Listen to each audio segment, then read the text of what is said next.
Hi, and welcome to PSYCHlops.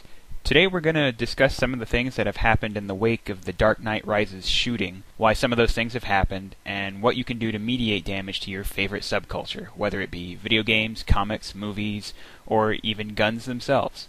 Now, as to the attack itself, this has been all over the news, so there is no real reason to go into great detail here. Suffice to say, the attack in the theater was well thought out and brutal, resulting in numerous fatalities and injuries. And it is the results of this attack that concern us now. The natural reaction, psychologically, when confronted with a scenario like this, is the tried and true fight or flight response.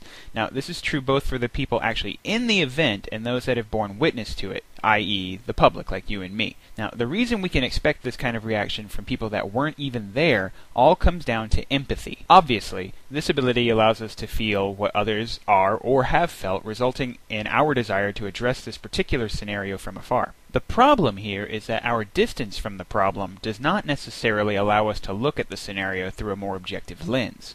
We still tend to function around the fight or flight reflex due to the empathy that we have for the others that have already been through it. We can see this manifesting itself in the knee-jerk reactions that have begun to materialize in the media, such as the calls for tighter gun control, the discussions about whether video games or comics are too violent, and even whether or not movies are too violent and are now producing killers. On the surface, and to some people, the ideas that have come up recently can sound pretty reasonable. After all, no one wants this problem to happen again. There's that empathy thing again. But these ideas are little more than a lashing out, fight or flight, at issues that the authors believe to be a threat. There's little evidence that the proposed changes in any or all of these areas would result in any significant positive change. They are solely reactionary.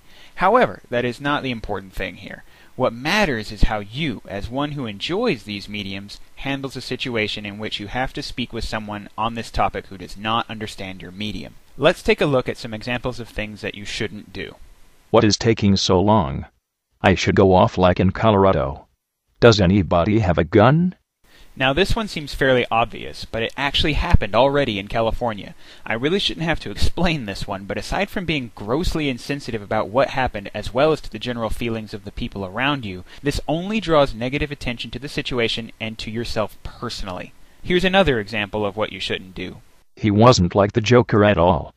If he had really wanted to be like the Joker, he should have. This scenario is harder. On the surface, this is going to feel like a really great way to explain how not related to your medium this guy was. After all, the Joker simply doesn't have red hair, and the methods used were not at all similar. But be careful, from an outsider's perspective, this can look an awful lot like you've planned something similar already. Keep in mind that there is probably already a reasonable information gap between you and whomever you're speaking with in this area, and throwing a lot of video game, comic book, or even just plain old gun trivia their way will only serve as a reminder to that person of how different you two are, and how potentially dangerous that could be for them, considering that the shooter may have been into any or all of the cultures that have come under scrutiny. Here's one last negative example. All of this fuss is because the media just doesn't get it, and neither do you.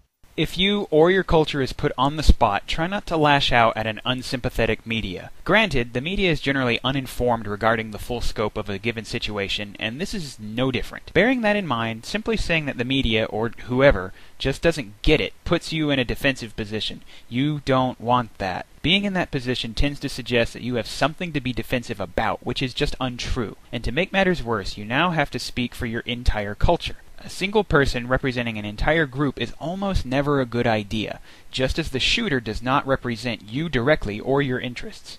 Let's have a look at some productive approaches. We don't know the motive yet, but there is probably a lot more happening with that guy than video games, comics, and guns.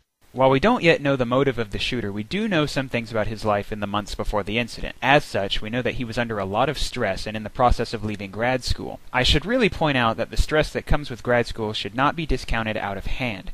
This is a particularly demanding time in a person's life. In fact, one day while I was working on my thesis, I spent so much energy and effort that, by the end of the day, I was unable to understand any of the graphs that I had made, nor could I perform any kind of math at all. The ability was simply gone, and I couldn't even clearly differentiate prices of things at Walmart, as my wife can attest. With that in mind, it is important to remind whoever you are speaking with that the issue is not likely to be black and white. There are probably many issues at work here, and any combination of them could be a key factor in what happened. Here's one last example. I respect your opinion, but can I show you a few examples that might change your mind? You're probably going to want to try your best to get whoever you're speaking with to see things from your point of view, and that's completely understandable. I would too. It's better to have an ally than an enemy, after all. However, you should be prepared to accept that they have their own opinion on the issues. While it is important that there be as many informed and reasonable people involved with the issue as possible in order to prevent bad legislation from occurring, it doesn't have to happen immediately. Even if you think the person you're speaking with is dead wrong, you cannot keep hammering away at your message. This will inevitably lead to frustration and anger on both your parts and broaden the gap between you. The best thing to do is to present your side calmly and demonstrate the positive aspects of your culture as best you can. If they're interested, show them the best your culture has to offer, a really good game, an excellent comic book, anything. Over time, you may sway them with actions instead of words. Naturally, there are countless ways, both good and bad, to have this conversation, and this is clearly just a small smattering of examples. Whether it be in video games, comics, movies, or whatever, try to represent your point of view as positively as you can. Well, that about wraps us up. If you enjoyed what you watched, feel free to click the like button. If you have any comments or recommendations for future episodes, feel free to drop them in the comments below, and as always, thanks for watching.